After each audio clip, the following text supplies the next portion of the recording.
খুলনায় একই পরিবারের ওপর হামলা, গুলিবিদ্ধ ৪।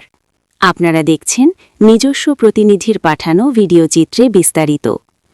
খুলনার বটিয়াখাটা উপজেলার লবণচড়া থানার কৃষ্ণনগর রেল ক্রসিং এলাকায় একই পরিবারের ৪ সদস্যের ওপর হামলার ঘটনা ঘটেছে। এতে অন্তত ৪ জন গুলিবিদ্ধ হয়েছেন।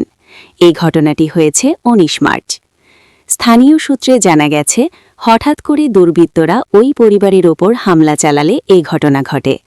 আহতদের উদ্ধার করে হাসপাতালে নেওয়া হয়েছে। ঘটনার পর এলাকায় আতঙ্ক ছড়িয়ে পড়েছে। তবে হামলার কারণ ও জড়িতদের বিষয়ে তাৎক্ষণিকভাবে বিস্তারিত জানা যায়নি। আইনশৃঙ্খলা বাহিনী ঘটনাটি খতিয়ে দেখছে। হামলার ঘটনায় জড়িতদের গ্রেফতারে অভিযান চলছে বলে জানিয়েছেন লবণচড়া থানার অফিসার ইনচার্জ। তিনি বলেন, পরকীয়ার জের ধরে এ হামলার ঘটনা ঘটেছে। আহতদের মধ্যে ২ জনের অবস্থা আশঙ্কাজনক থাকায় তাদেরকে উন্নত চিকিৎসার জন্য খুলনা মেডিকেল কলেজ হাসপাতাল থেকে ঢাকায় প্রেরণ করা হয়েছে।